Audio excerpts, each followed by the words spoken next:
Last year இந்த 5 வருஷத்துல குறைகள் இருந்தாலும் அதுல ஒரு சில விஷயங்கள் விமர்சனங்கள் இருந்தாலும் நிறைகள் ஒன்று பார்த்துருக்கேன். அதுவும் அம்ஜிக்கரை சைடில் ஒரு ஸ்கூல் கிராஸ் ஆகும்போது லெஃப்ட் சைடில் பூந்தமல்லிக்கு வரும்போது லெஃப்ட் சைடில் ஒரு ஸ்கூல் பார்த்துருந்தேன். என்னம்மா கட்டி வச்சிருக்காங்க அந்த ஸ்கூலை, கவர்மெண்ட் ஸ்கூல். அண்ட் பஸ் ஸ்டாண்டில் வேருக்கு நம்ம உட்காந்து நான்லாம் சின்ன வயசில் பஸ்ஸில் தான் ட்ராவல் பண்ணது. அப்போது ஒரு ஃபேன் கூட இருக்காது. இன்னைக்கு என்னடானா பஸ் ஸ்டாண்டில் ஏசி போட்ட வெயிட்டிங் ரூம் இருக்கு.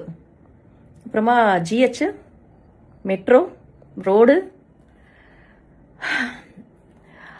கபி கபி மேரே தில் மே ख्याल आता है.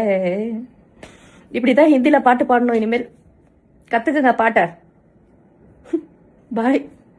இது என்னென்ன அப்படி ஆயிடுச்சு, தலைவரையே தோக்கடிச்சிட்டாங்களேண்ணா என்னென்ன அப்படி ஆயிடுச்சுன்னா அதிர்ச்சியில் இருக்கிறவங்களுக்கு மட்டும்.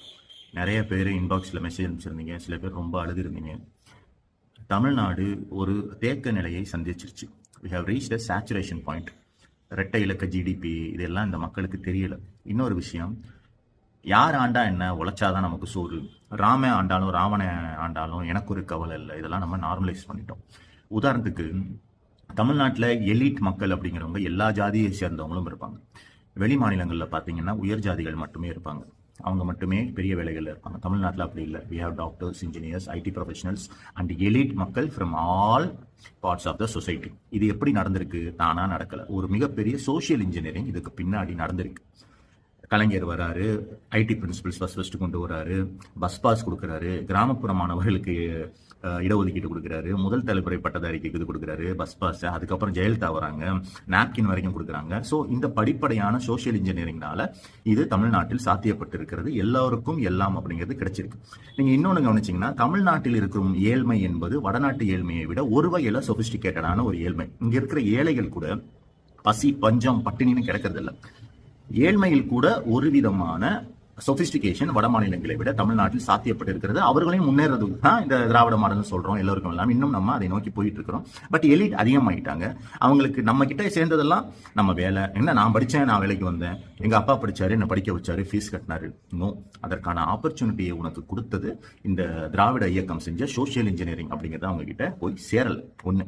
ரெண்டாவது, ஒருத்தனுக்கு 5 வருஷம் கொடுத்து பார்ப்போமே. என் வாழ்க்கையில என் மாநிலத்தோட தலைவிதியை ஒருத்தன் சும்மா கொடுத்து பார்ப்போமே. என் பிள்ளை சொல்லுது போடுவோம் ஓட்டு, என்ன ஆக போகுது, ரிசல்ட் போடுவோம் அப்படிங்கிற எண்ணம் எங்க இருந்து வருதுன்னா, நீ ஒரு சொபிஸ்டிகேட்டட் வாழ்க்கையில இருக்கிற. அந்த ரிஸ்கை எடுப்பதற்கான ஒரு வாழ்வியலை உனக்கு இந்த அரசியல் அமைத்து கொடுக்கிறது. அதனால அந்த ரிஸ்க் எடுக்கிற.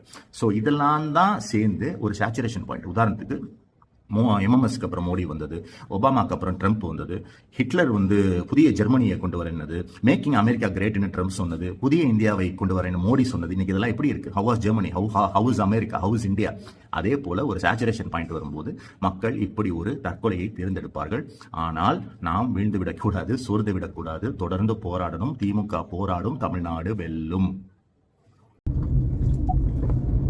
போதங்கிறது சரக்கடிச்சா வர போதை மட்டும் ஆபத்து இல்ல, கஞ்சா அடிச்சா வர போதை மட்டும் ஆபத்து இல்ல, சினிமா போதையும் பெரிய ஆபத்து தான்.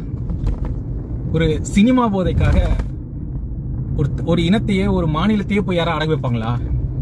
கஞ்சா அடிக்கிறவனுக்கும் சரக்கு அடிக்கிறவனுக்கும் அது அவனுக்கு தான் பாதிப்பு. ஆனா சினிமா போதைனால எவ்வளவு பெரிய பாதிப்பு பாத்தீங்களா? இந்த குளத்தூர் மக்களை பார்த்து ஒண்ணு கேட்கறேன், நீங்க ஓட்டு போட்டீங்கல்ல, அந்த எம்எல்ஏ பேர் உங்களுக்கு தெரியுமா? யார தோக்கடிக்கிறன்னு இல்ல, மனசே நொறுங்கிருச்சுங்க. என்ன செய்யல அந்த ஆளு?